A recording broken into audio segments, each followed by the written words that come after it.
Okay, today's topic is partial differentiation. So this equation that I've got here is called the time-independent Schrödinger equation. It's used to model particles, and it's one of the fundamental equations used by quantum physicists. I'm not going to go into what it means in any detail, but basically this is the kinetic energy of the particle, this is the potential energy of the particle, and that adds up to the total energy. If you've heard the name Schrödinger before, you're probably familiar with the idea of Schrödinger's cat. So this is some sort of experiment where there's a cat in a box and there's some sort of probability that the cat is alive or dead. And that's what this wave function, this psi, represents. It represents a probability of a certain state existing. Okay. Which reminds me, I need to just check on my cat. I'll just look in my. Okay. Let's give that a spray. Right. So partial differentiation, anyway. What is it? So the idea is that we take a function and we differentiate it with respect to a single variable. So if we've got a function like this, z, that depends on x and y, then we can differentiate that with respect to either x or y. It's not the same as implicit differentiation, where maybe y would depend on x and we could just differentiate throughout. What we're going to do here with partial differentiation is if we differentiate with respect to x, then we're going to treat y as a constant. And similarly, if we differentiate with respect to y, we'll treat the x part as a constant. So actually, it makes the differentiation very simple. So how do we represent that? So for a normal if we had a normal derivative, we might write things down like dy by dx or dz by dx. The notation is different here. We use a curly d.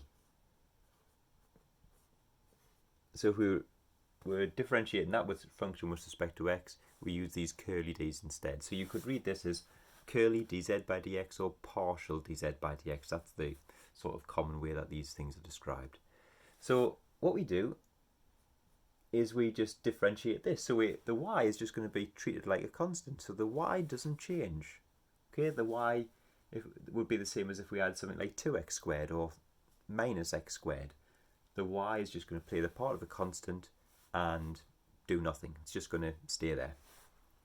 So we're just going to differentiate the x squared bit. So x squared differentiates to 2x. So we have 2x and then times the y, that doesn't change. If we differentiate it instead with respect to y, then the x part is not going to change. So the x squared is now just a constant. So we differentiate just the y. So y differentiates to 1. So it's just 1 times x squared. So we get those expressions there.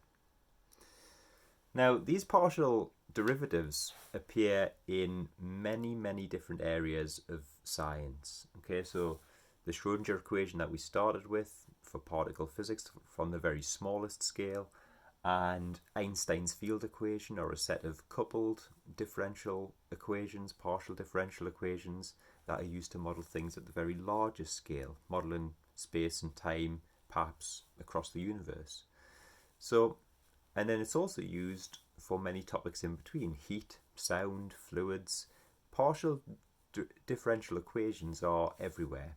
Not even in science. They're also, there's a famous one that's used in finance called the Black-Scholes equation. Okay, so these partial differential equations are ubiquitous. So it's important to get to grips with them. Let's try one more example on this video. So if I had z equals e to the x y, let's say x e to the xy, then let's try and find the two derivatives of this. So if I differentiate with respect to x first of all, well, if I differentiate with respect to x, then I've got a product here. I've got x times e to the xy. So I'm going to have to use the product rule. So what I do is I differentiate one part and leave the other bit the same. So x differentiates to 1 times e to the xy. And then I'm going to differentiate the e to the xy and keep the x the same. So x, and then e to the xy, the y is a constant. So when we differentiate e to the power of something times x, the something comes down to the front. So we get y e to the xy. So y e to the xy is just the derivative of e to the xy if y is just a constant. Okay, so we'll just get rid of that 1. So that's the answer. If we instead find dz by dy, then the x and the e to the x are both constant terms.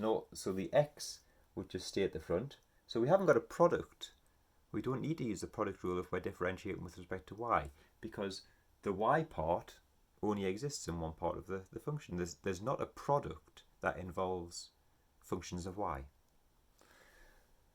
So the x stays at the front, and then when we differentiate this part with respect to y, another x is going to drop down. So we end up with x squared e to the xy. And that's it. So the idea of partial differentiation is that we differentiate with respect to one variable only, and all the other variables are treated as constants.